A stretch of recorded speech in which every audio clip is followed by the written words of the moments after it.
7 दिन से हाथरस वाला बाबा कहां छिपा है, पुलिस अभी तक पता नहीं लगा पाई है। हाथरस में भगदड़ के 7 दिन बाद मामले की रिपोर्ट में लिखा है कि हादसे के कार्यक्रम के लिए आयोजक मुख्य जिम्मेदार हैं। एसआईटी रिपोर्ट में ये कहा गया है कि आयोजकों ने तथ्य छिपाकर सत्संग की अनुमति ली है। उन्हीं की लापरवाही से ये हादसा हुआ है, क्योंकि भीड़ को आमंत्रण देकर पर बावजूद बैरिकेडिंग और पैसेज की व्यवस्था नहीं थी और आयोजक मंडल ने पुलिस से बदसलूकी की थी। रिपोर्ट के मुताबिक स्थानीय पुलिस प्रशासन भी हादसे के लिए जिम्मेदार है। सूरजपाल के वकील ने कहा कि वो इस जांच रिपोर्ट से संतुष्ट हैं। इसकी जांच हो रही है पूरी तरह से और हम अपने जो घटना के समय के प्रत्यक्षदर्शी हैं, इंसिडेंट हुआ, जो इंजर्ड हैं, नारायण साकार हरि के फॉलोअर्स से मानते हैं, वो पूरी तरह से जांच में भी भाग ले रहे हैं, इन्वेस्टिगेशन में भी भाग लें और जाएं भी, जो भी स्टेटमेंट उनसे पूछा जाए, सच्चाई पूछी जाए, वो सच बताएं जाके। इस रिपोर्ट के आधार पर यूपी सरकार ने बड़ी कार्रवाई की है। सरकार ने हाथरस के सिकंदरा मऊ से एसडीएम और सीओ को निलंबित किया है। इन दोनों अधिकारियों समेत 6 और अफसर निलंबित किए गए हैं।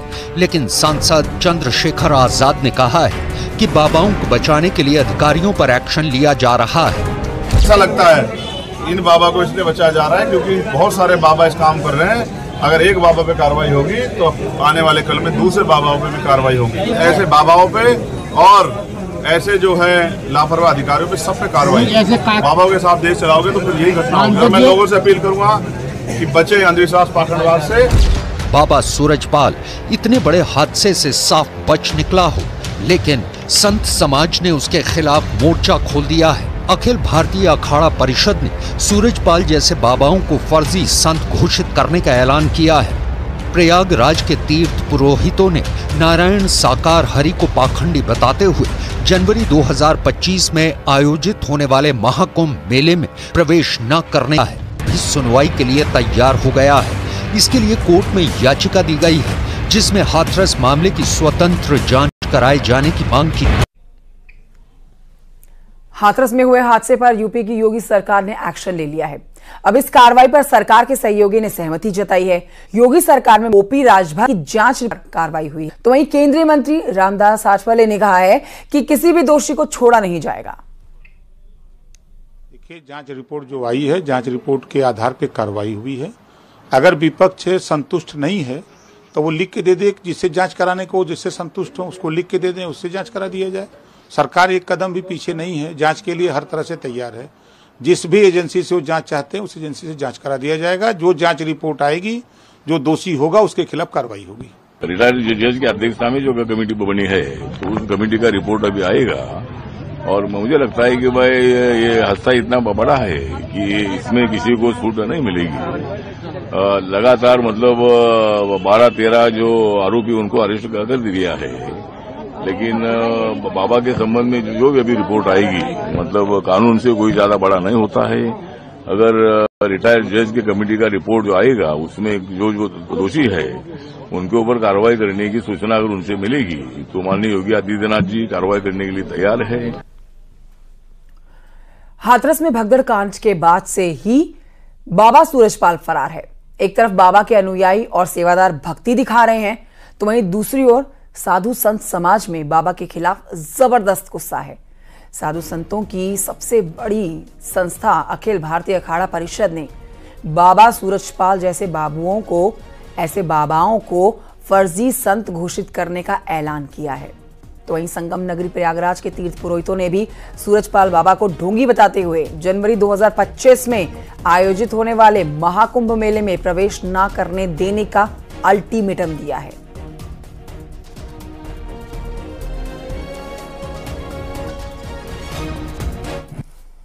राजन जी, आप भी बताइए कि किस तरह की मांग है और इस घटना को किस रूप में आप लोग ले रहे हैं? सबसे पहले तो ये जान लीजिए कि घटना बड़ी दुखद हुई है हमारे उत्तर प्रदेश में, हाथरस में। इसलिए उनके जो भी मृतक हैं उन सबकी आत्मा की शांति के लिए हम सब तीर्थ पुरोहितों ने प्रार्थना किया। और साथ ही ये भी मांग है कि ऐसे फर्जी बाबा जो चमत्कार के नाम पर चमत्कार करते नहीं, सब केवल फर्जी, वहाँ सब इलेक्ट्रॉनिक सिस्टम का सब चमत्कार है जो आज का है, उसी हिसाब से दिखा करके ये गरीब इस तरह के जो निरीह जनता है उनको ये ज़बरदस्ती अब भ्रम में लेते हैं और भ्रम में लेके इस तरह की घटना करा देते हैं अपने आप को दिखाने के लिए कि मैं बहुत बड़ा हूँ। ऐसे फर्जी बाबाओं का इस तरह के, इनके साथ ही इस तरह के अन्य देश के फर्जी बाबाओं का हमारे 2025 के कुंभ मेला में कतई प्रवेश प्रशासन को, उत्तर प्रदेश सरकार को नहीं देना चाहिए। एक बड़ी बात कही है, तीर्थ पुरोहित हैं आप राजेंद्र जी, कि अब ऐसे लोगों को जो है कुंभ मेले में प्रवेश न दिया जाए।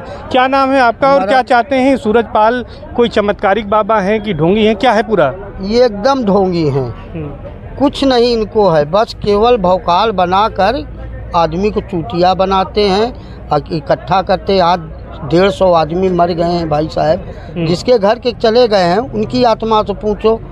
ये केवल अपना कमाई करते हैं ढोंग विद्या करके। ऐसे व्यक्ति को बिल्कुल मेला में नहीं आना है।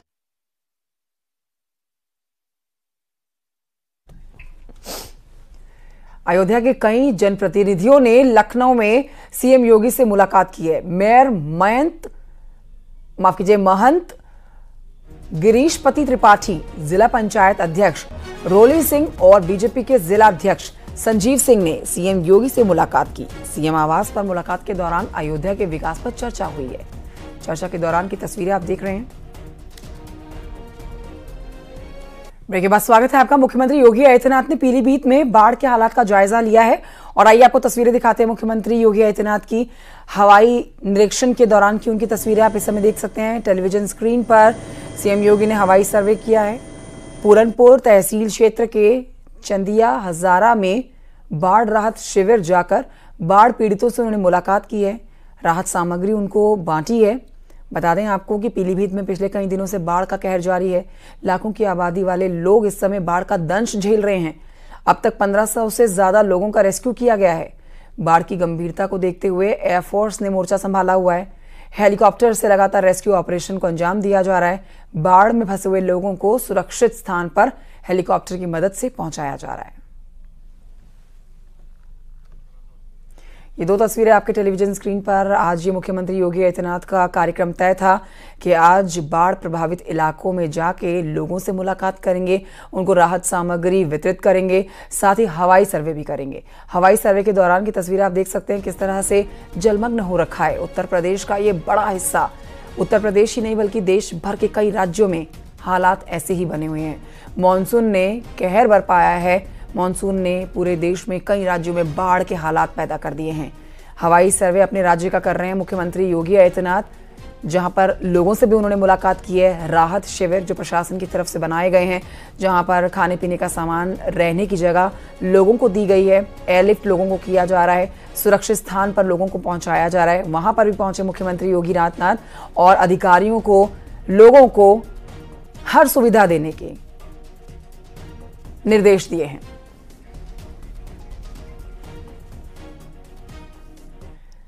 इस समय आधा भारत कुदरत के कहर से कांप रहा है। पहाड़ हो, मैदान हो, मूसलाधार बारिश और बाढ़, सब जगह तबाही की तस्वीरें सामने आ रही हैं। देखिए रिपोर्ट।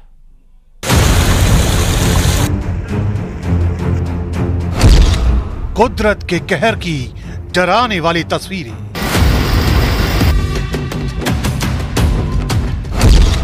कहीं दर के पहाड़, कहीं मूसलाधार बारिश से हाहाकार।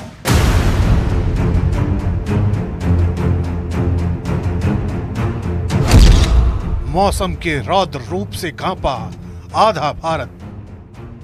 कुदरत जब अपने रौद्र रूप में होती है तो ऐसी ही डराने वाली तस्वीरों से इंसान का सामना होता है। सैलाब की टक्कर न इंसानों को बख्शती है, न इंसान की बनाई किसी दूसरी चीज को। हालात तब और भयानक हो जाते हैं जब चंद घंटों के भीतर बारिश अपने रिकॉर्ड स्तर को पार कर जाती है। सबसे पहले आपको गुजरात के अलग अलग जिलों से आई कुछ तस्वीरें दिखाते हैं। गुजरात के द्वारका से रोंगटे खड़े कर देने वाली तस्वीरें आई हैं। यहाँ के टंकरिया प्रेमसर गांव को जोड़ने वाली सड़क बाढ़ के पानी में समा चुकी है, जिस वजह से कई लोग सैलाब के बीचों बीच फंस गए। सभी लोगों को रस्सियों की मदद से रेस्क्यू किया गया। अमरेली में प्रचंड बारिश की वजह से हालात बद से बदतर हो चुके हैं। सैलाब का सबसे ज्यादा असर कुकावाब तालुका पर हुआ है, जहां बाढ़ का पानी अपनी हदों के पार जा चुका है।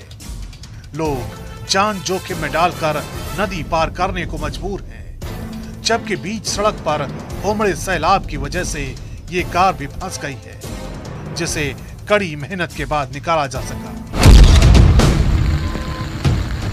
गुजरात के ही राजकोट में लगातार हो रही बारिश मुसीबत का सबब बन गई है।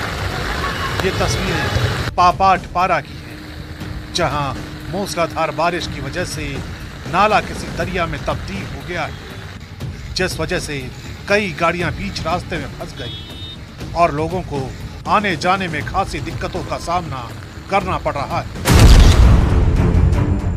यहाँ सैलाब की टक्कर ने पूरे सिस्टम को धराशायी कर दिया है। शारदा नदी के पानी में अचानक आए उफान ने पूरे बिनौरा गांव को अपने आगोश में ले लिया है, जिस वजह से भारतीय वायुसेना को रेस्क्यू के मिशन पर लगाया गया है। जगह जगह एनडीआरएफ, एसडीआरएफ, एसएसबी और पीएससी की बोट के जरिए लोगों तक मदद पहुंचाई जा रही है। बाढ़ की वजह से पीलीभीत टनकपुर रेल मार्ग को भी बंद कर दिया गया है। जिले की सभी नदियां खतरे के निशान के ऊपर बह रही हैं, जिस वजह से दुश्वारियां और बढ़ती जा रही हैं। दिक्कत सिर्फ इंसानों के लिए नहीं, बल्कि जंगली जानवरों को भी हो रही है। सैलाब के पानी में बहकर ये मगरमच्छ भी आबादी वाले इलाके तक पहुंच गया है। ये तस्वीरें उत्तर प्रदेश के बलरामपुर की हैं। यहाँ बाढ़ का पानी गली मोहल्लों तक पहुंच गया है। आलम यह हो चुका है कि थाना परिसर भी सैलाब की जद में है और आवाजाही के लिए नाव का ही सहारा बचा है। मैदानी इलाकों से अब रुख करते हैं पहाड़ों का, जहां कुदरत तबाही मचाने को आमादा है। उत्तराखंड के जोशीमठ से दिल दहला देने वाली तस्वीरें आई हैं। यहाँ जोगी धारा के नजदीक अचानक पहाड़ का एक सैकड़ों टन वजनी हिस्सा भरभरा कर गिर पड़ा। गनीमत ये रही कि जिस दौरान पहाड़ का यह हिस्सा गिरा, वहां से कोई गुजर नहीं रहा था, वरना एक बड़ा हादसा हो सकता था।